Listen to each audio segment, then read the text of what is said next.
Hey guys, just a reminder, my online course is Birth Story Academy, and you can enroll in it at birthstory.com. It's taught by me. You can be in your jammies. It's online. It's pre-recorded, and it has a ton of freebies and downloads. It's everything that you need to prepare for your hospital birth. So hope to see you in Birth Story Academy. Today's episode is with Kathryn Cross, the CEO of Anja Health, and we are answering all of the questions that you guys wrote in with that you tagged me on at birth.story.academy on Instagram about cord blood, tissue, and placenta banking. Let's get to it.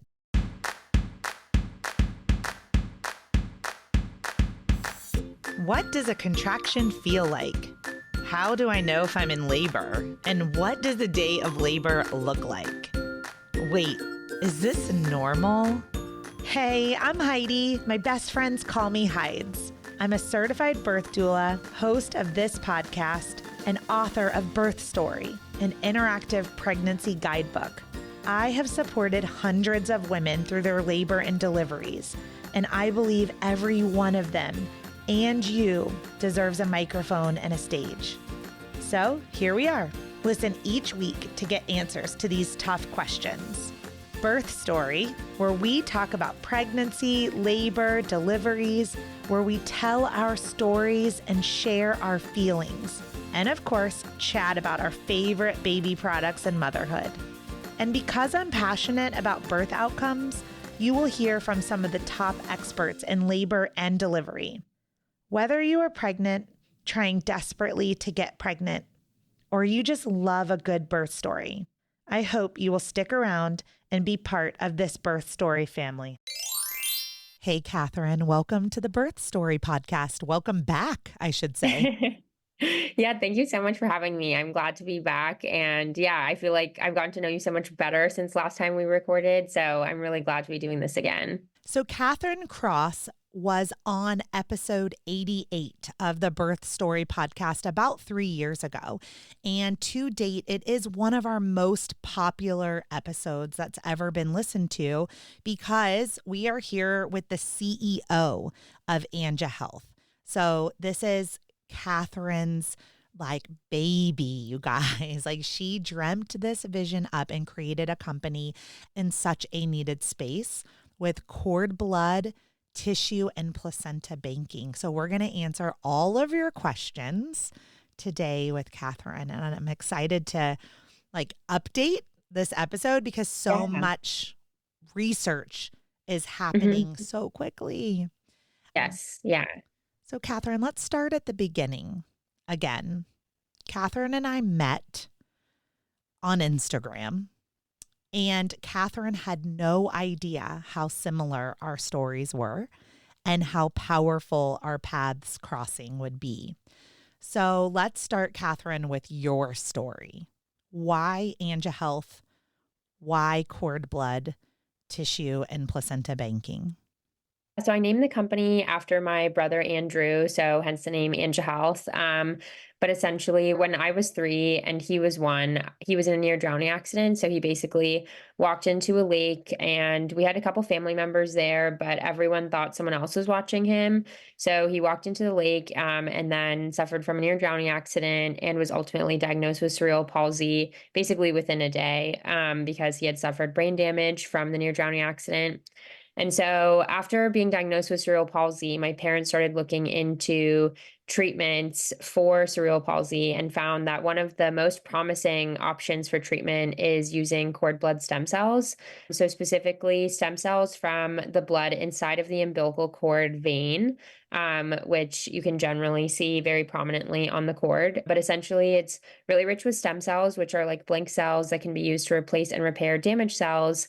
And what folks have started to do in the past 30 years or so is actually freeze those cells, very similar to freezing eggs and sperm, and also freeze stem cells from the cord tissue, aka the cord, and also the placenta, and then using them for future stem cell treatments. So things like cancers, heart disease, liver disease, even HIV has become really common and is one of the biggest research advancements since we last recorded.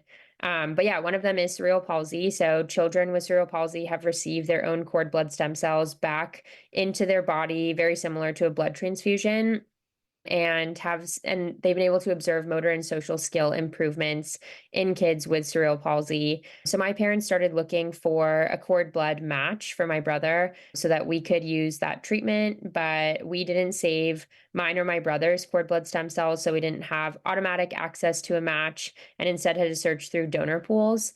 But if you try to search through a donor pool, it can be really difficult to find a match, especially if you're a person of color or mixed race, because most donors are solicited in high income areas. So they tend to skew white, and most HLA matches are ethnically aligned.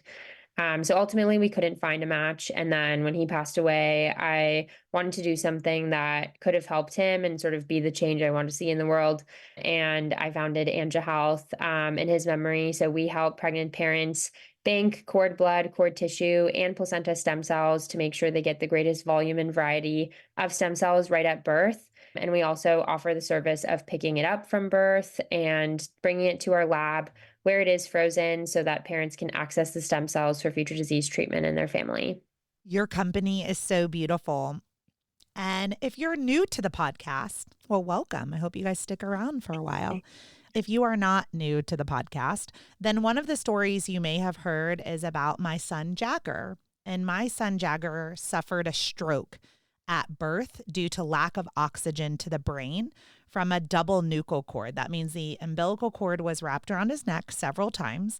It tightened so much so that his heart rate decelerated, and we even lost it for maybe 6 to 8 seconds. And in that time of lack of oxygen to the brain, he suffered a stroke and was diagnosed with cerebral palsy when he was 2 years old. It is still very hard for me to tell that story. And so that is how Kathryn and I came together, you guys. She reached out not knowing my story at all. And the reason that we have partnered for the last several years is because the very first question that we were asked by the neurologist when I found out that part of my child's brain was dead, essentially, the tissue had died, was, did you bank cord blood? Mm. And the answer was no. And it is my deepest, most painful regret of my entire life, because what Kathryn and Anja Health do is my child could have received a stem cell transplant with his own stem cells, those blank cells, that could go into heal and response mode to help heal the part of his brain that was damaged, kind of like Andrew's brain was damaged with drowning, lack of oxygen, and my son's suffered cerebral palsy from lack of oxygen to the brain also. Now, that's just a common thing that Kathryn and I happen to bond on, right? And so I am on a mission, just like she's on a mission because of Andrew. I'm on a mission because of Jagger, that every single person that I encounter that is pregnant knows about cord blood, tissue, and placenta banking, just in case, because we don't know what our life story is going to be. And if I can prevent one person from sitting in a neurologist's office and being asked about cord blood banking, that could be life-changing and or life-saving. I don't want another person that I've encountered for their answer to be no. If you meet me, you are likely going to be banking your cord blood. And I hope at the end of this episode, it's something that you take very seriously. So Kathryn, let me ask you about other things besides cerebral palsy. You had mentioned like HIV.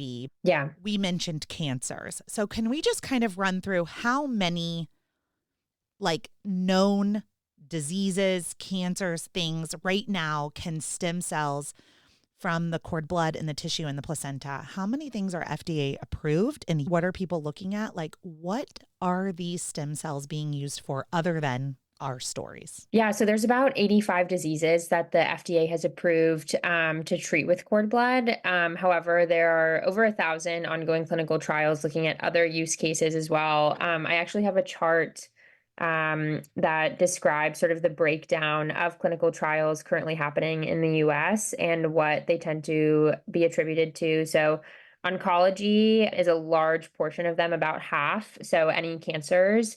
But going down the list in order of remaining diseases that clinical trials are currently addressing using cord blood, it includes cardiovascular, so essentially heart diseases, congestive heart failure, myocardial infarction, critical limb ischemia.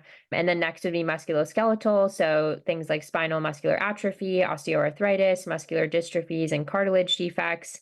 And after that would be issues relating to the central nervous system, genetic disorders, dermatology, hematology, infectious diseases. So the list really goes on and on. But yeah, I think the possibilities are truly endless. And the more recent research advancements generally will fall under the clinical trial arena, or sometimes it's actually someone receiving a cord blood treatment for a certain disease, but it ends up being able to help with something else that they had. And then that becomes big news. I think because cord blood, cord tissue, and placenta stem cells are able to regenerate all different types of cells across the body, the possibilities are essentially endless and potentially endless for what it could be used to treat because there are so many different types of ailments. I would say the most common use cases is definitely cancers. Now, there are some things that we're talking about that are like, quite sad and quite dramatic, especially when you're talking about like childhood leukemia or Mhm. strokes in children, cancers in children, falls. They fall off the monkey bars and they get a brain injury. But a lot of the things that you're mentioning, Kathryn, are things that happen to us in adulthood, right? Not just in our child. And Yeah. this was a quote from my mother that blew me away when we were talking. She's like, most of our relationship, Heidi, has been with both of us being adults. Like our relationship where you were my child was a short period of time. And I thought, that's crazy now that my children are halfway through their Mhm. childhood. And thinking of my adult children, right? Like having arthritis, being in high school and tearing their ACL, right? Like there's just so many things that we develop as humans, right? And some Mhm.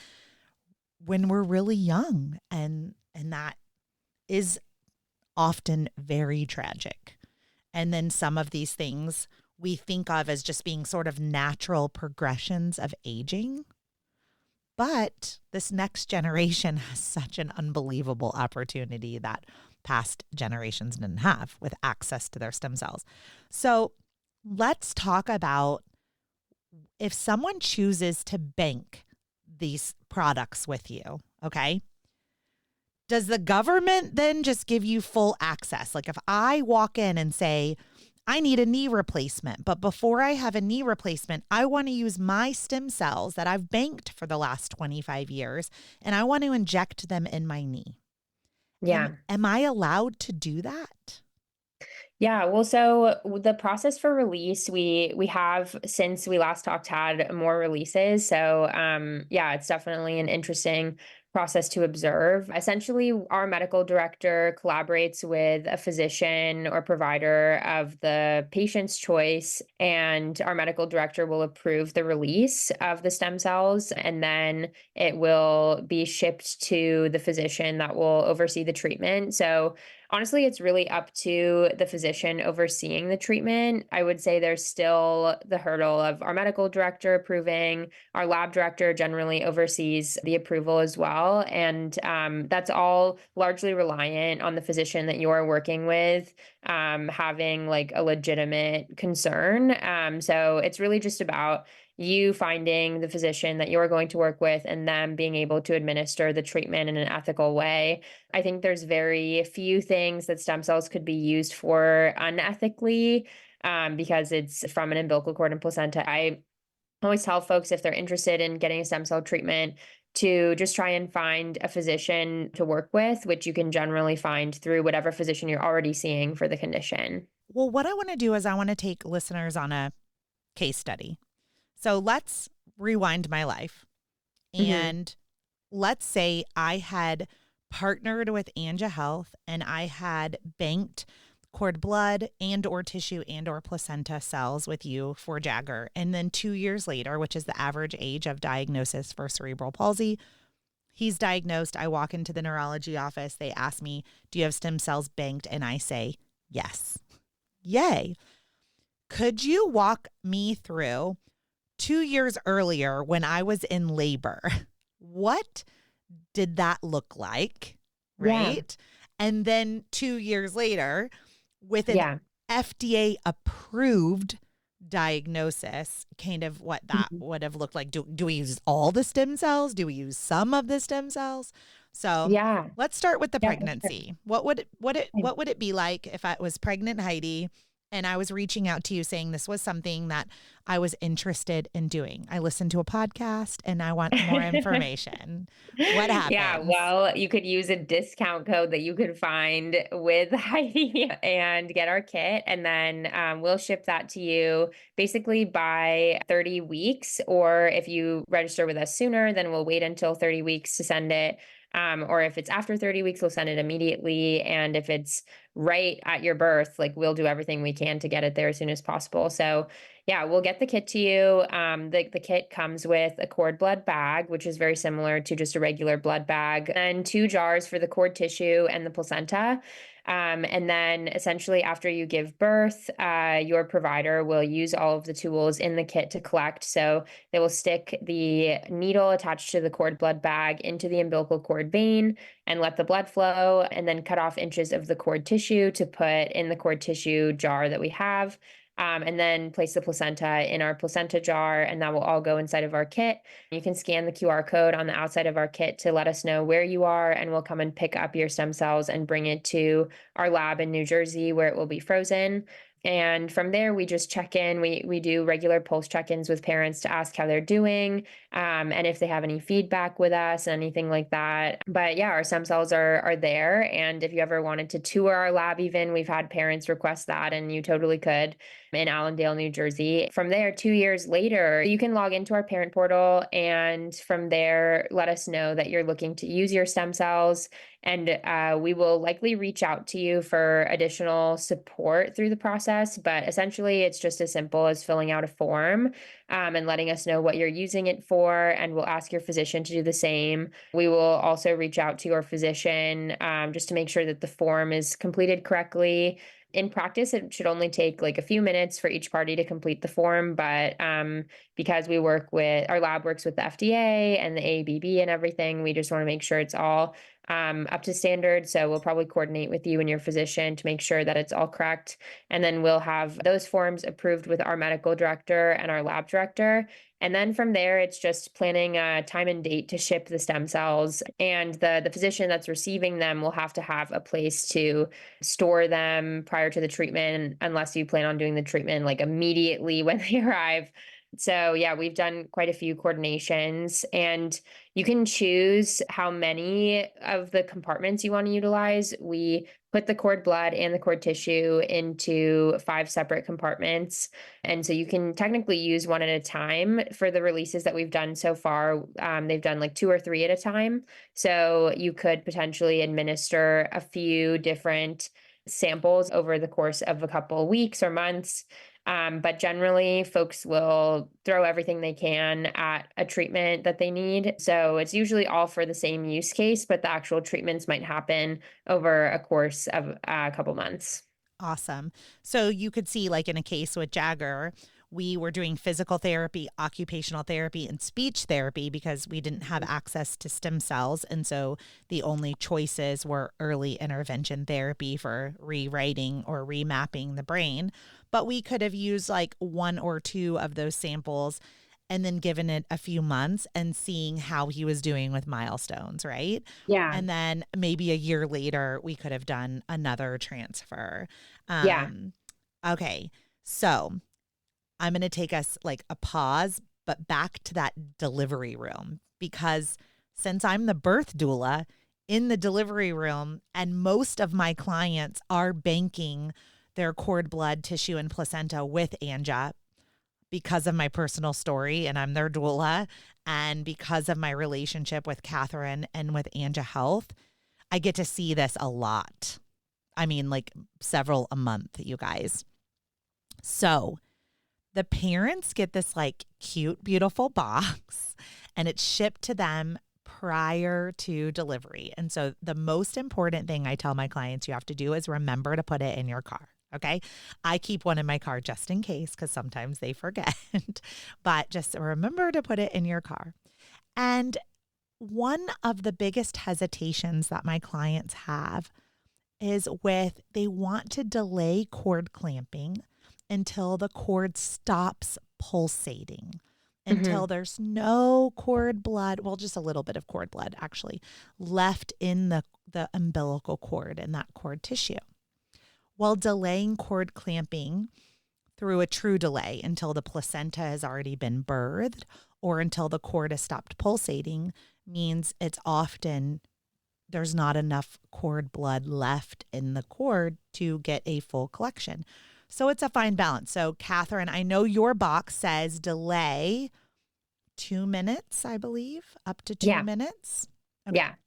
So I am going to be by the books, you guys, up to 2 minutes. But I would also like to tell you that one time we delayed cord clamping for 18 minutes and still got a full collection Mm. because some babies are born and their cords are thick and plump and purple and coiled and just filled. Like they could probably have 10 donations, right? So, as an expert in the birthing field, as the obstetricians and the midwives are also that you're working with, they can hold the cord and feel it. And what I say is to watch until the cord pulse is slowing Mhm. and the cord is starting to uncoil and that dark rich purple is starting to fade. Then you have enough time where both the baby is getting an abundance of that amazing cord blood and you still get an appropriate amount of cord blood to bank. So what is it? Is it measured in milliliters or Yeah. cc's? Milliliters. What's the target milliliter that we're looking for?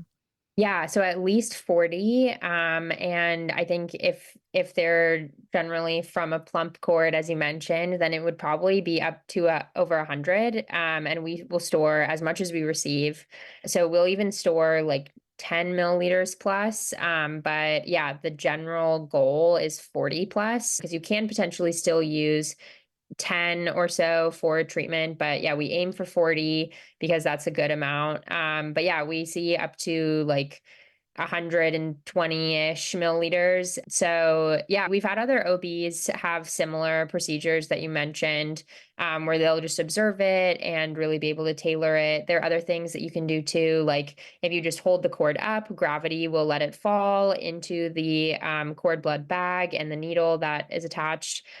So yeah, you can do that. Also, milking the cord helps where you really like place fingers on each side and make sure that it's flowing downwards and that you're sort of squeezing it out similar to a bottle of toothpaste that's almost up. So you can do milking and gravity and just observe the cord and make sure that you can get as much as possible. So yeah, we generally abide by 2 minutes because not all providers are going to really sit there and observe the behavior of the cord and the blood flowing into the cord blood bag. So we abide by 2 minutes. But if parents really want to do more than 2 minutes and even more than 18 minutes, as you mentioned, then they can still store cord tissue and the placenta with us, and we will not charge them for storage of the cord blood.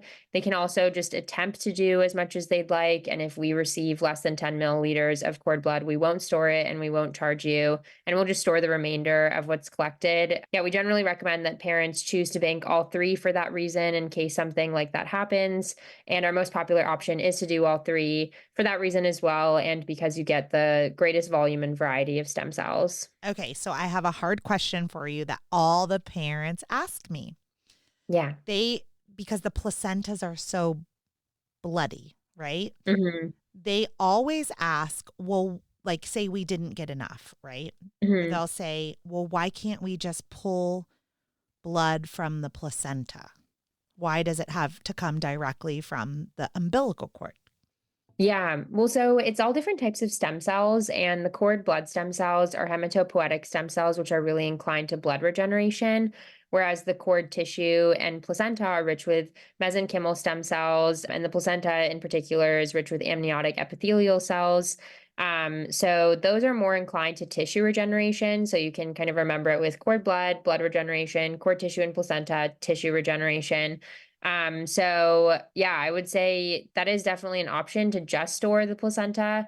But I would say just to make sure that you have the greatest volume and variety of stem cells, as I mentioned, to store all three. And we've also seen case studies where it's even combined. Like I've read a study about a young boy named Quentin from New Orleans, and he was a teenager when he was diagnosed with leukemia. And then his little sister had her cord blood and placenta stem cells used for his leukemia treatment, and it was successful. So I think there's always room to have more and just add more potency to whatever treatment you're potentially looking for. Sure. That begs the question, what is the chance that siblings are going to be a match?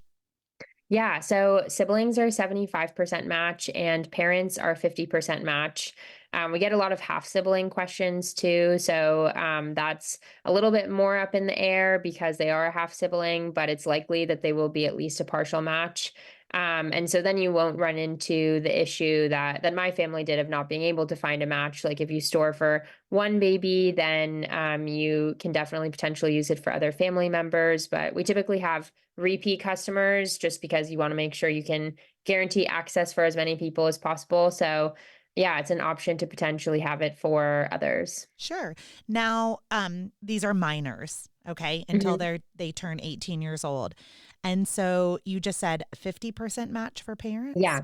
Okay. So let's say I've banked the cord blood and then I get a type of cancer that is one of the FDA known approved cancers Mhm. where that is supported with research by stem cell transplants. Am I allowed to use my child's cord blood when it's technically theirs and they're a minor and they can't release it to me? Yeah, definitely. So yeah, it just depends, like I said, on the physician you're working with and their coordination with our medical director and our lab director. But it's definitely an option that's worth investigating. And if you're doing the cord blood transplant, you will have to see if you are an HLA match, but you will likely be the 50% match, as I mentioned. But yeah, for the cord tissue and placenta stem cells, they actually don't require a match. So you could utilize that as well, depending on the use case. Okay, same with siblings. I'm imagining like I'm Yeah. just thinking about like if it's a 3-year-old and a 5-year-old sibling, like they're still minors, so the parents are able to make that decision essentially to utilize banked cord blood to support the other sibling without Yeah. that child's permission. Is that Yeah. fair to say? Okay. Yeah. Yeah. So when does a child become the owner of their own cord blood? Yeah, so when the child turns 18, then it's officially their property. So that's part of the reason why we package our payment plans into 20 years. However, we also just recently launched lifetime storage options. So you can instead opt to just cover it for a lifetime, which we technically qualify as 72 years, but obviously in 72 years we won't reach out and ask for more. So yeah, so it just depends on what you want to store it as. But yeah, for that reason, we have the 20-year option. And then at that point, the child themselves can potentially pay for it on their own or whatever your family situation is, but it will be their property. Yeah. Now, what happens if something happens to the child, like they pass away and the parents no longer or the guardians no longer want to continue to bank, or if their financial situation changes and they can no longer afford it? What would happen to their cord blood, tissue, and placenta? Yeah, well, so we try to give parents a lot of leeway because we definitely know that, life happens and it is a long-term commitment to bank with us. We try to just work with parents on their financial situation if they do want to continue storing.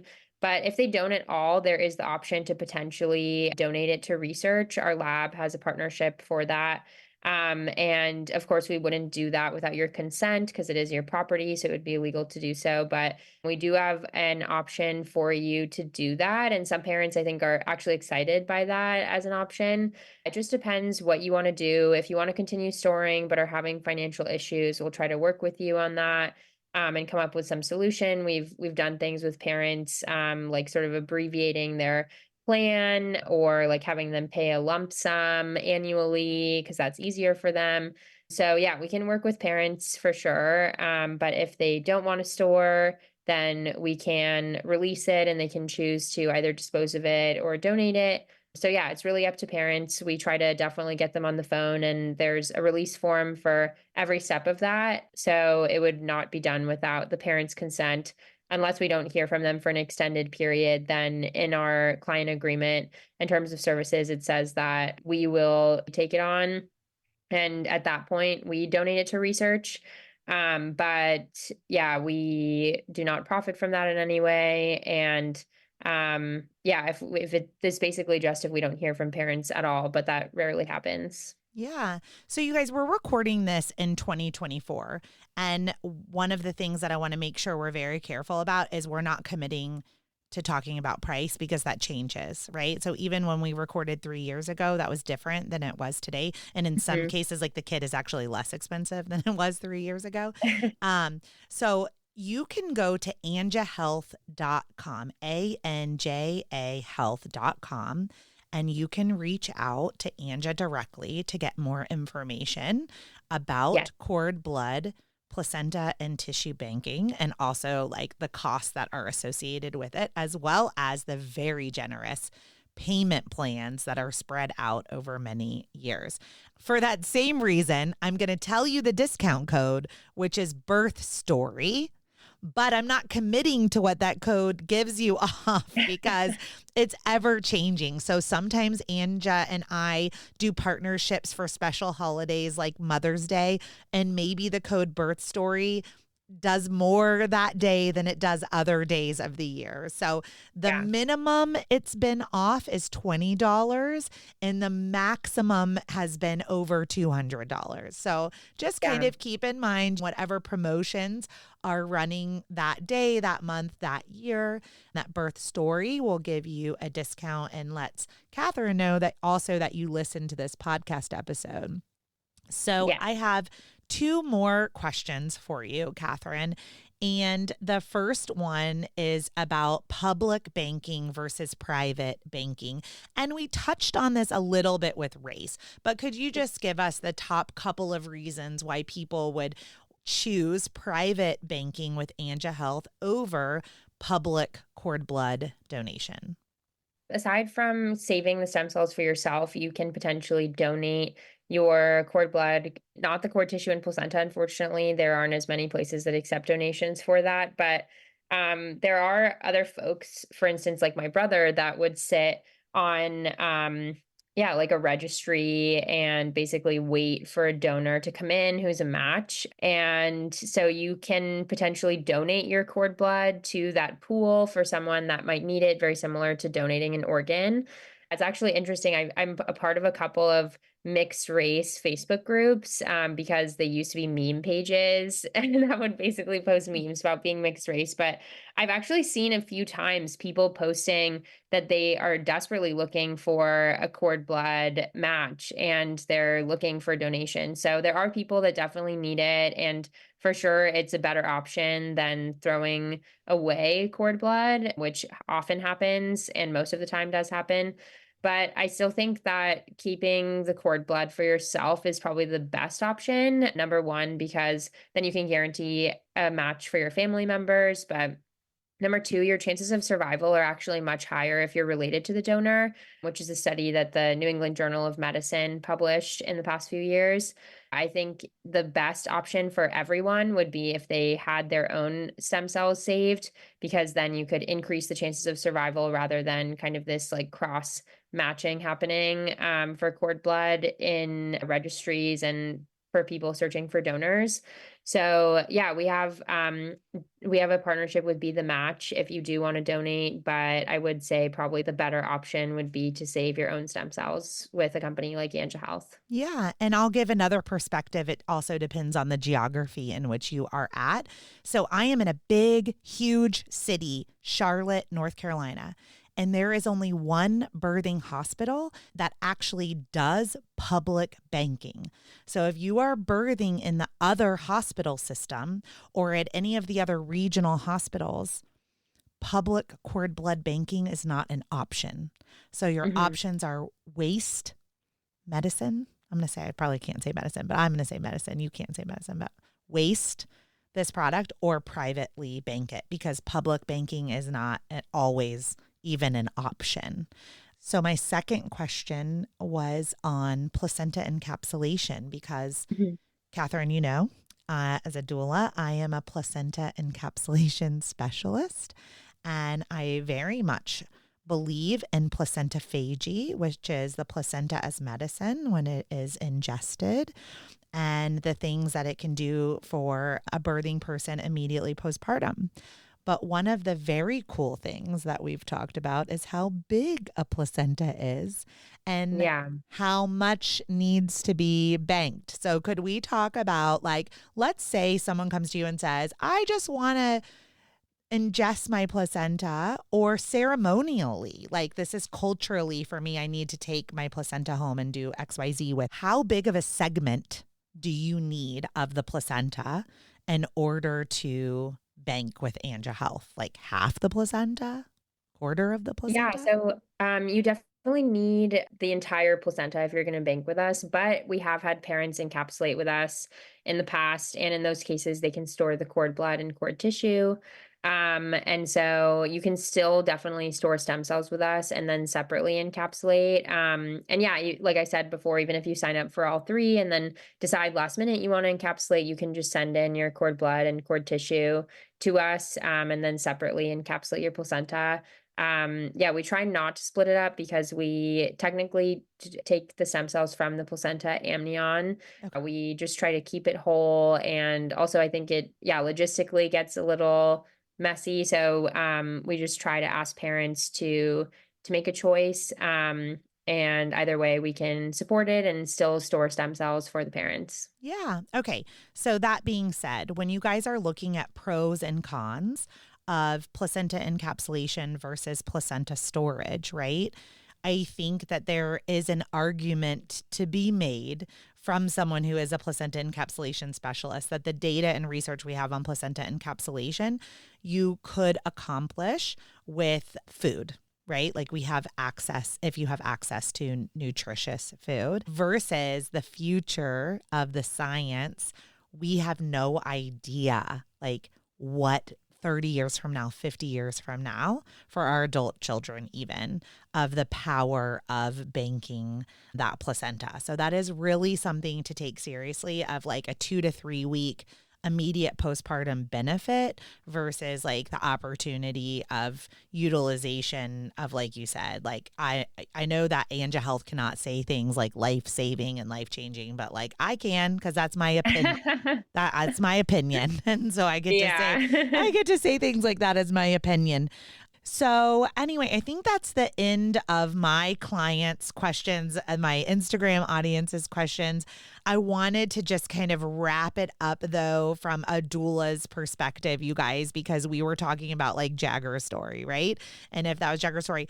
And one of the things that's so easy about working with Anja Health is after birth.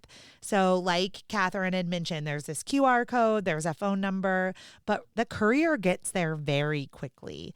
And then it gets on a plane and it goes to New Jersey, and you're informed every step of the way. And so, if I was that pretend client, back then, I would just say that working with Anja Health is very easy and the customer service is wonderful.